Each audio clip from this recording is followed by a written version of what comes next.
নমস্কার বন্ধুরা, মাই সিম্পি লাইফস্টাইল ব্লগে স্বাগত জানাই। আশা করি ভালো আছেন, সুস্থ আছেন। আমি কিছুদিন আগে কলকাতা এয়ারপোর্ট থেকে গুয়াহাটি এয়ারপোর্টে নেমেছিলাম প্লেনে করে। একটু মনে হলো ঘুরে আসি, কারণ ঘুরলে সবারই মন ভালো থাকে, একটু মনের পরিবর্তন হয়, তাই ঘোরা। কিছু কিছু অংশ আপনাদের সাথে শেয়ার করতে মন চাইলো, তাই শেয়ার করতে চলে এলাম। প্লেনটা কিন্তু নেমে গেছিল, নেমে বাসে করে আমাদের ছেড়ে দিয়ে গেল। যেহেতু ভিডিও করা নিষেধ, তাই জন্য আমি কিন্তু আর বেশি ভিডিও করতে পারিনি। এটা হচ্ছে ব্রহ্মপুত্র নদী। গুয়াহাটি নেমেই বাসে করে আপনাদের কিন্তু বা অটো করে এই ব্রহ্মপুত্র নদীর কাছে চলে আসতে হবে, যেখানে উমানন্দ মন্দিরে যাওয়া যায় এই লঞ্চে করে। এই লঞ্চের ফেয়ার হচ্ছে 100 টাকা করে। এই লঞ্চে করেই কিন্তু যেতে হয় ব্রহ্মপুত্র নদীর ওপর দিয়ে।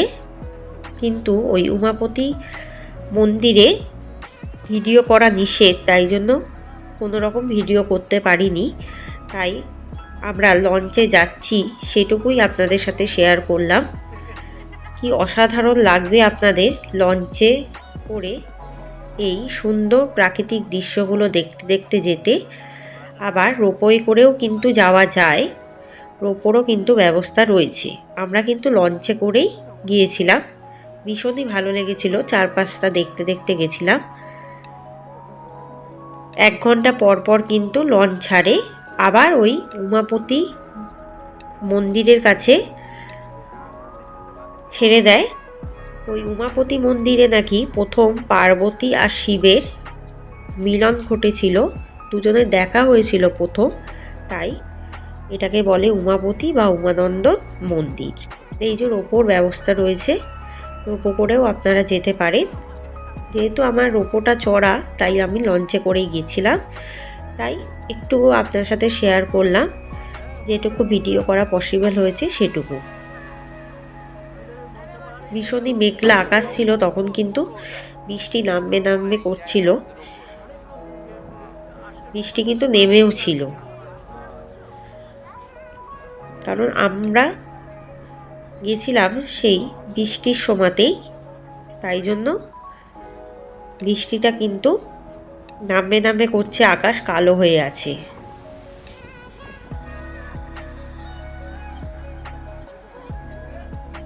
এবার আমরা গাড়ি করে গিয়েছিলাম মেঘালয়ের উদ্দেশ্যে।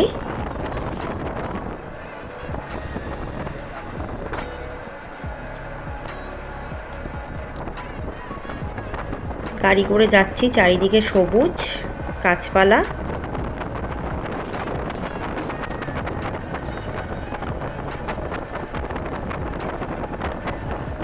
আপনারা গুয়াহাটি থেকে কিন্তু গাড়ি করেই মেঘালয়ে যেতে পারেন।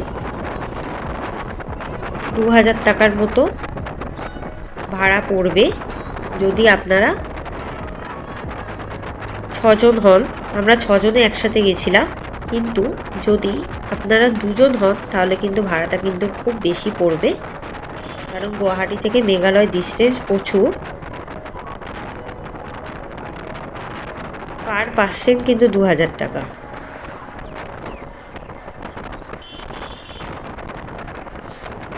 এটা ছিল রুট বিচ, যেটা হচ্ছে রবার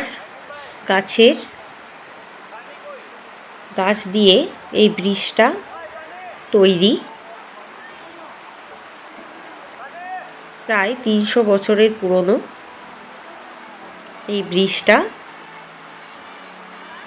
এই ব্রিজ দিয়েই কিন্তু আপনাদের নেমে আসতে হবে এই সুন্দর ঝর্ণা দেখতে।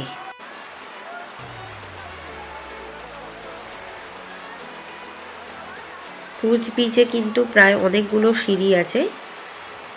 এই সিঁড়ি বরাবর নেমে কিন্তু আপনাদের এই নিচে আসতে হবে।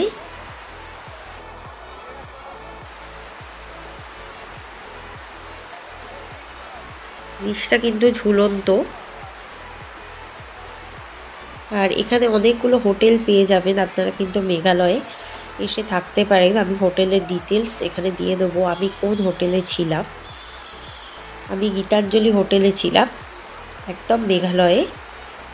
আমি সব ডিটেলস আপনাদের দিয়ে দেবো। আপনারা এখানে এসে খুব সস্তায় হোটেল কিন্তু বুক করে দিতে পারবেন, কোনো অসুবিধা হবে না।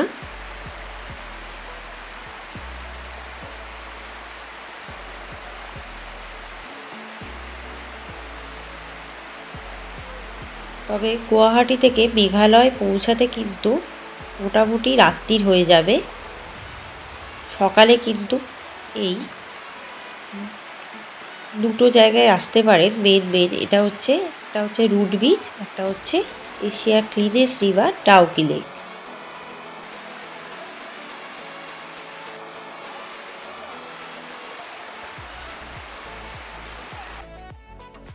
এটা হচ্ছে ছোট ছোট বাঁশ দিয়ে বানানো যে ব্রিজ হয়, আমাদের যে ব্রিজ সেরকম বাঁশ দিয়ে বানানো হয়েছে এই ব্রিজটা। খুব বেশি কিন্তু লোকজন এখানে ধরে না। আচ্ছা, এটা হচ্ছে ডাউকি লেক, এশিয়ার সবথেকে ক্লিনেস্ট রিভার বলতে পারেন।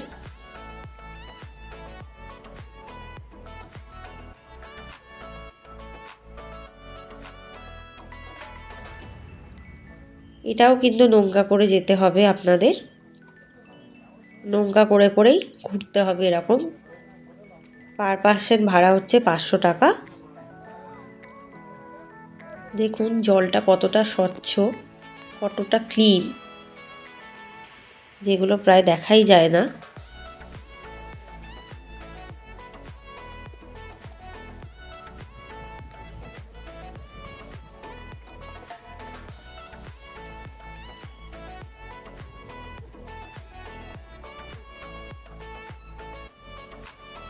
এই নৌকা করে করেই আপনাদের কিন্তু যেতে হবে।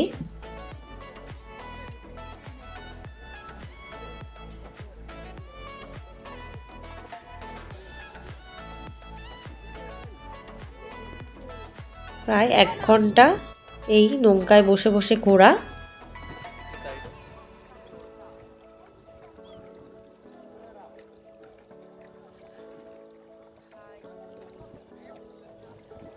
ভাবলাম একটু আপনাদের সাথে শেয়ার করে নিই।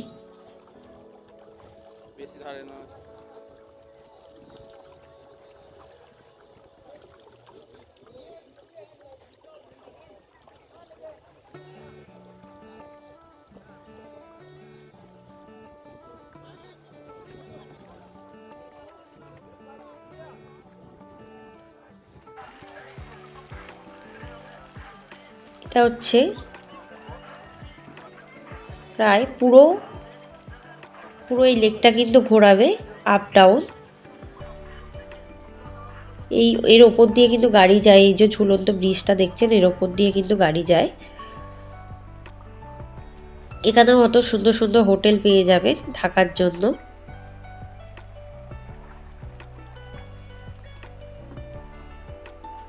এটা হচ্ছে ফিরে আসার পথে।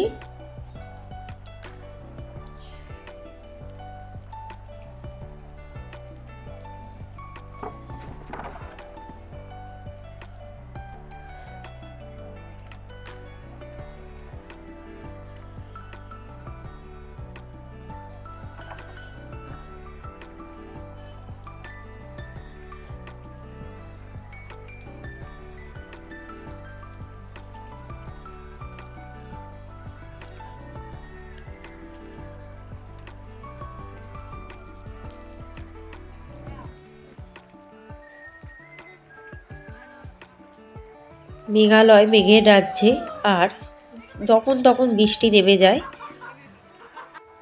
বলা যায় না। যেখানে মেঘ সেখানেই বৃষ্টি, বাদবাকি জায়গায় কিন্তু বৃষ্টি হয় না। আর যখন তখনই বৃষ্টি নামছে।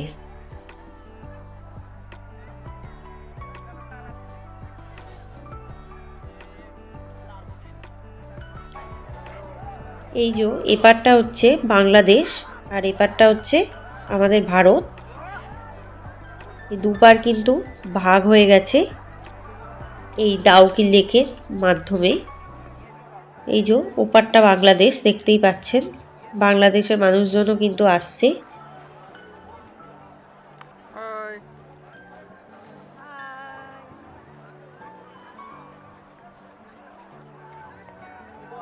ভিসা থাকলে কিন্তু সহজেই বাংলাদেশে চলে যেতে পারেন এখান দিয়ে। এটা আমি মজা করে বললাম,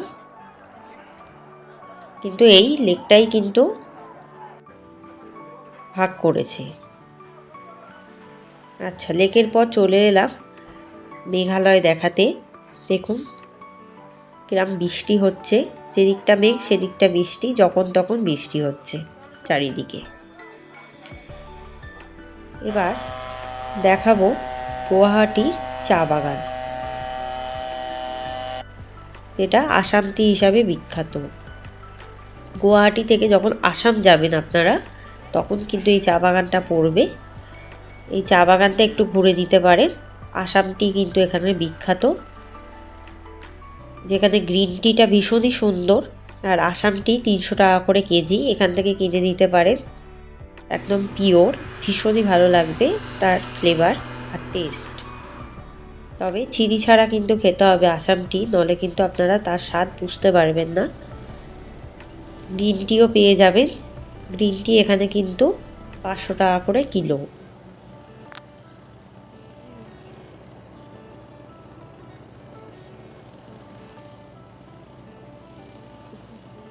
আমি যতটা পেরেছি আপনাদের সাথে শেয়ার করেছি।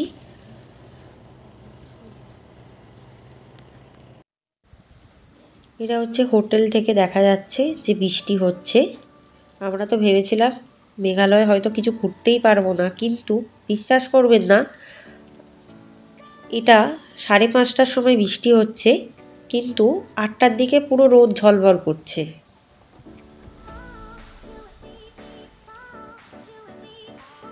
যদি আমার এই ভিডিওটি ভালো লাগে অবশ্যই আমাকে কমেন্টের মাধ্যমে জানাবেন, বেল আইকনে ক্লিক করে রাখবেন, আর আমার চ্যানেলে সাবস্ক্রাইব করার অনুরোধ রইল।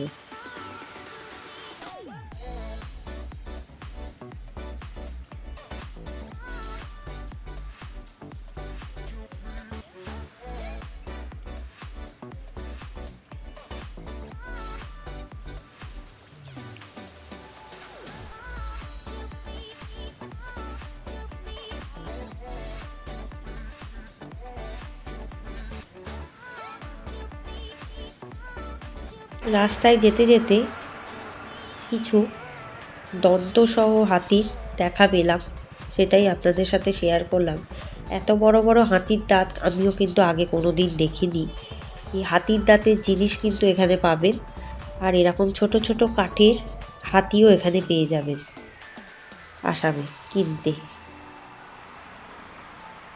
আর গন্ডার তো এখানে বিখ্যাত, সেই ভিডিও নিয়ে পরের দিন আমি হাজির হয়ে যাব। দেখাবো আপনাদের কাজিরাঙা ফরেস্টের যেগুলো আমার চোখে ভালো লেগেছে সেগুলোই আমি ক্যাপচার করেছি।